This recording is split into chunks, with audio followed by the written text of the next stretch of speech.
وصليا وسلما محمدا إن الله وملائكته يصلون على النبي يا أيها الذين آمنوا صلوا عليه وسلموا تسليما اللهم صل وسلم على سيدنا ومولانا محمد وعلى آله وصحبه وأولاده وبارك وسلم. شاہ اسد حسین بادشاہ اسد حسین دین اسد حسین دین پناہ اسد حسین سردار ندار دست در دست یزید سردار ندار دست در دست یزید حقا کی بنائے لا الہ اسد حسین.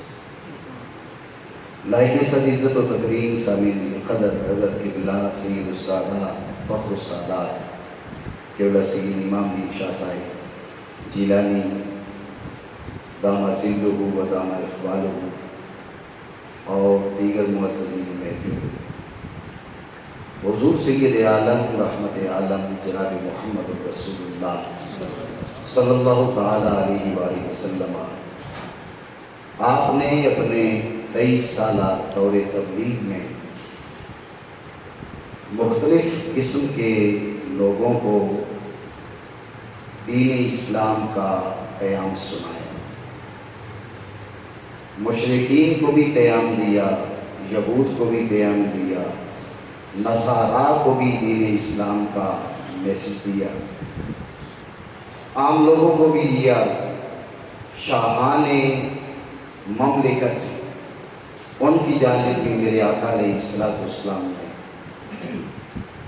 حدود ارسال فرمائے. ایک دور آتا ہے میرے آقا علیہ السلام کی مدنی زندگی کا، جس دور میں مختلف علاقوں سے مختلف ریاستوں سے قافلے آتے، وفد آتے اور میرے آقا علیہ السلام کا پیام سنتے اور حضور کے دین کی حقانیت کو مان کر وہ حلقہ بگوشی اسلام ہوتے. اسی دور میں ایک وفد میرے آقا علیہ السلام کے پاس آیا، نجران کے عیسائیوں کا وفد، نجران کے نصارہ کا وفد. نجران کے نصرانیوں نے اپنی قوم میں سے معمولی لوگ نہیں، بڑے لوگ، آپ لوگ سمجھتے ہیں کہ آپ اپنا نمائندہ کہیں بھیجتے ہیں تو اپنی قوم اور قبیلے کا نکما، بیوقوف، بے عقل، ان پڑھ، گوار اگر آپ بھیج دیں تو وہ آپ کی قوم قبیلے کی بدنامی کا ذریعہ بنتا ہے. اس لیے جب آپ کسی قوم اور قبیلے کی نمائندگی کے لیے کسی کو بھیجیں گے تو کوشش یہ کی جاتی ہے کہ وہ سفارت کی ذمہ داریاں پوری کرنے کی اہلیت رکھتا ہو، آپ کی قوم کی عزت اور آپ کی قوم کے نام اور مرتبہ اس کو بڑھانے کا ذریعہ بنے، اس کی عزت میں اضافے کا ذریعہ بنے.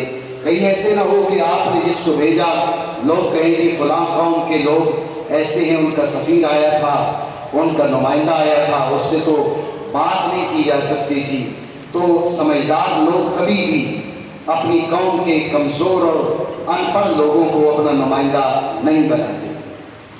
اپنی نمائندگی کے لیے ایسے لوگوں کو منتخب کیا جاتا ہے جو اس قوم کی عزت اور مقام اور مرتبہ میں اضافے کا ذریعہ بنے. یہی معاملہ ہوا. نجران کے عیسائیوں نے اپنی قوم کے سرداران اور پڑھے لکھے لوگ، جن میں ایک شرحبیل بن وداع، ایک عبداللہ بن شرحبیل اور مزید کچھ لوگ تھے، انہیں مصطفیٰ کریم علیہ وعلی آلہ افضل الصلاۃ و اکمل التسلیم کے پاس بھیجا اور آ کر حضرت سیدنا عیسیٰ علی نبینا علیہ السلام ان کی ذات والا کے بارے میں گفتگو کرنے اور حضور سید عالم صلی اللہ تعالیٰ علیہ وآلہ وسلم آپ کا حضرت عیسیٰ علیہ السلام کے بارے میں نظریہ جاننے کے لیے انہوں نے اپنے نمائندگان کو مصطفیٰ کریم علیہ افضل الصلاۃ و علیہ وآلہ افضل الصلاۃ و تسلیم کے پاس بھیجا۔ واقعہ میں تفصیل زیادہ ہے، میں وقت کے دامن کا لحاظ کرتے ہوئے اور اصل موضوع کی جانب بھی بڑھتے ہوئے اس میں اختصار کی کوشش کروں گا۔ ان حضرات نے آ کر میرے آقا علیہ الصلوۃ والسلام سے پوچھا، آپ حضرت عیسیٰ کے بارے میں کیا کہتے ہیں؟ حضور سید عالم صلی اللہ تعالیٰ علیہ وآلہ وسلم نے فرمایا، وہ عبد اللہ و روح اللہ و کلمت اللہ، وہ اللہ کے بندے ہیں، وہ روح اللہ ہے، وہ کلمت اللہ ہے۔ میں انہیں اللہ کا نبی مانتا ہوں، اللہ کا رسول مانتا ہوں، اللہ کا بندہ مانتا ہوں۔ شرحبیل بن بداع، عبداللہ بن شرحبیل اور دیگر حضرات نے کہا کہ دیکھیے ہماری فکر یہ ہے، ہماری سوچ یہ ہے کہ خود رب آسمان سے اتر کر حضرت مریم کے اندر داخل ہوا اور واپس نکل کر اس نے اپنی قدرت دکھائی۔ تو ہماری سوچ یہ ہے، اگر آپ کہتے ہیں کہ حضرت عیسیٰ اللہ کے، حضرت عیسیٰ خود معبود نہیں ہیں، تو آپ انسانیت میں حضرت عیسیٰ کی کوئی مثال پیش کر دیں۔ کبھی ایسے ہو سکا ہے کوئی بیٹا باپ کے بغیر پیدا ہو؟ کوئی بیٹا باپ کے بغیر پیدا نہیں ہوتا۔ اگر حضرت عیسیٰ خود معبود نہیں ہیں تو پھر بغیر باپ کے کیسے پیدا ہوئے؟ میرے آقا علیہ الصلوۃ والسلام کے سامنے جب ان نجران کے عیسائیوں نے، نصرانیوں نے یہ سوال رکھا، ان کے ذہن میں یہ بات تھی کہ مصطفیٰ کریم کے سامنے جب یہ بات دیکھے جی، انسان تو ہر ایک انسان ماں باپ سے پیدا ہوتا ہے، کوئی انسان ایسا ہمیں نظر نہیں آتا جو بغیر باپ کے پیدا ہوا ہو۔ تو انہوں نے یہ سوچا ہم یہ سوال کریں گے تو یہ انگشت بدنداغ ہو جائیں گے، خاموش ہو جائیں گے، جواب نہیں دے پائیں گے، تو لہٰذا ہمارا پلڑا بھاری ہو جائے گا۔ ان کے پیغام اور ان کی جو تعلیمات ہیں معاذ اللہ ان کا جھوٹ ظاہر ہو جائے گا۔ لیکن وہ یہ نہیں جانتے تھے کہ اللہ رب العالمین نے کائنات کے ہر ذرے کا علم انہیں عطا کر کے بھیجا ہے۔ میرے آقا علیہ الصلوۃ والسلام کے سامنے جب نجران کے عیسائیوں نے یہ سوال رکھا تو ادھر سے اللہ رب العالمین نے جبریل کو بھیج دیا کہ جبریل جا کے مصطفیٰ کریم کو یہ پیغام دے دو، ان مثل عیسیٰ، تم عیسیٰ علیہ السلام کی مثال پوچھتے ہو، تم کہتے ہو کہ اگر یہ معبود نہیں ہے تو بتائیے کہ کوئی ایسا انسان ہے جو بغیر باپ کے پیدا ہو سکتا ہے؟ آپ ان کو کہو میں تمہیں ایسا بندہ بتاتا ہوں جو جس کو خدا تم بھی نہیں مانتے، انہیں خدا ہم بھی نہیں مانتے، تم خالی باپ کی بات کرتے ہو، وہ بغیر ماں کے پیدا ہوا، بغیر باپ کے پیدا ہوا۔ حضرت عیسیٰ کی مثال آدم جیسی ہے، تم عیسیٰ کی بات کرتے ہو، عیسیٰ بغیر باپ کے پیدا ہوئے، لیکن میں تمہیں بتاتا ہوں آدم کی نشاندہی کرتا ہوں، وہ بغیر ماں کے پیدا ہوئے، بغیر باپ کے پیدا ہوئے، وہ رب ہے، وہ چاہے تو ماں باپ سے پیدا کرے اور چاہے تو بغیر ماں باپ کے پیدا کرے، وہ ہر شے کا قدرتوں والا ہے۔ جب میرے آقا علیہ الصلوۃ والسلام نے یہ انہیں میسج دیا، یہ جواب دیا، تو وہ سوچ رہے تھے ہمارے چیلنج پر مصطفیٰ کریم لاجواب ہو جائیں گے، لیکن حضور کے جواب پر وہ خود لاجواب ہو گئے۔ اب انہوں نے ادھر ادھر کی باتیں شروع کر دی، ٹال مٹول شروع کر دی۔ اس موقع پر اللہ رب العالمین نے حضرت جبریل سے کہا کہ میرے حبیب کریم علیہ افضل الصلاۃ واقع التسلیم سے جا کے میسج دو، ان کو ایک پیغام دو کہ یہ تو ہو گیا تمہارے اعتراض کا جواب، تمہارے سوال کا جواب۔ اب سلسلہ گفتگو آگے بڑھاتے ہیں۔ تم حضرت عیسیٰ علیہ الصلوۃ والسلام کو معبودیت کا درجہ دیتے ہو، انہیں معبود مانتے ہو، کوئی انہیں خدا مانتا ہے، کوئی انہیں خدا کا بیٹا مانتا ہے۔ سنو، آؤ ہم مل کر مباہلہ کرتے ہیں، ندعو ابناءنا وابناءکم ونساءنا ونساءکم وانفسنا وانفسکم۔ چلو فیصلہ، ہماری دعائیں کریں گی، تم اپنے بیٹوں کو لے کر آؤ، ہم اپنے بیٹوں کو لے کر آئیں، تم اپنی عورتیں لے کر آؤ،